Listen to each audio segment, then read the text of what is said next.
Asian glory YouTube channel के online platform पे मैं एशियन सिंह एक बार फिर से आपका हार्दिक स्वागत एवं अभिनंदन करता हूं। प्रथम प्रश्न पत्र में आज हम चर्चा करेंगे शिक्षण के अर्थ का। शिक्षण जो शब्द है वो शिक्ष धातु से बना होता है, जिसका अर्थ होता है सीखना व सिखाना। शिक्षण एक सामाजिक प्रक्रिया है, शिक्षण एक विकासात्मक प्रक्रिया है, शिक्षण एक द्विमुखी प्रक्रिया है, शिक्षण एक त्रिमुखी प्रक्रिया है। शिक्षण में संप्रेषण शामिल होता है, शिक्षण में अधिगम शामिल होता है। ये सारी चीज़ें जो हैं वो शिक्षण से ही संबंधित हैं। तो शिक्षक दो ध्रुवी जब बात होगी तो शिक्षक और छात्र होगा, तीन ध्रुवी बात होगी तो शिक्षक छात्र और पाठ्यक्रम होगा। तो शिक्षण का अर्थ होता है सीखना या सिखाना। शिक्षण का जो अर्थ होता है वह होता है सीखना या सिखाना। जो शिक्षण का उद्देश्य होता है बच्चे के व्यवहार में परिवर्तन करना, अधिगम का भी वही उद्देश्य होता है कि व्यवहार में परिवर्तन करना। तो उद्देश्यों के आधार पे तो दोनों एक हो गया। उद्देश्य तो दोनों का बच्चे के व्यवहार में परिवर्तन, चाहे अधिगम करेंगे तो क्या होगा, बच्चे के व्यवहार में परिवर्तन होगा। और अगर शिक्षण करेंगे तो क्या अपेक्षा रखते हैं कि बच्चे के व्यवहार में परिवर्तन हो। तो दोनों के उद्देश्य तो एक जैसे हो गए। अगर हम संकुचित अर्थ में शिक्षण को लेते हैं तो जो क्लासरूम में या किसी विद्यालय में पठन पाठन से संबंधित बातें होती हैं उसी को हम शिक्षण कहते हैं।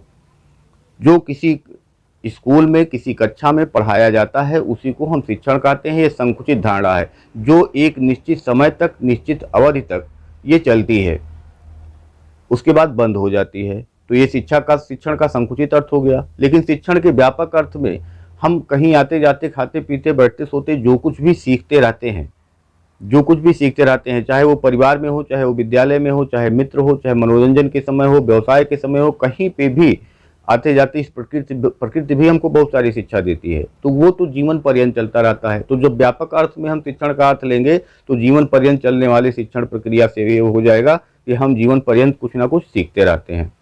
शिक्षण के अर्थ को अगर हम शासन प्रणाली के आधार पर देखें तो शासन प्रणाली के आधार पर तीन प्रकार होता है। सबसे पहले एक तंत्र में शिक्षण। एक तंत्र का मतलब तानाशाही जहाँ होता है, तानाशाही सरकार जहाँ होती है, तो वहाँ पे राज्य सरकार यानी सरकार का अपने शिक्षा व्यवस्था पे पूर्ण नियंत्रण होता है। जिस प्रकार की सरकार होती है उसी प्रकार की शिक्षा की व्यवस्था अपने समाज के लिए, अपने राज्य के लिए वह सरकार करती है। तो एक तंत्र शासन जहाँ तानाशाही होगा वहाँ पे लोकतंत्र का पाठ नहीं पढ़ाया जाएगा। तो इस तरीके से एक तंत्र शासन व्यवस्था में अपने हिसाब से ही वहाँ वो एक तंत्र जिस प्रकार से तानाशाही होता है, तानाशाही के हिसाब से ही वहाँ की शिक्षा व्यवस्था की जाएगी। दूसरा लोकतंत्र में शासन व्यवस्था। तो एक तंत्र शासन व्यवस्था जब प्राचीन काल में आप शिक्षण व्यवस्था को देखेंगे तो वहाँ पे टीचर ही सब कुछ होता था।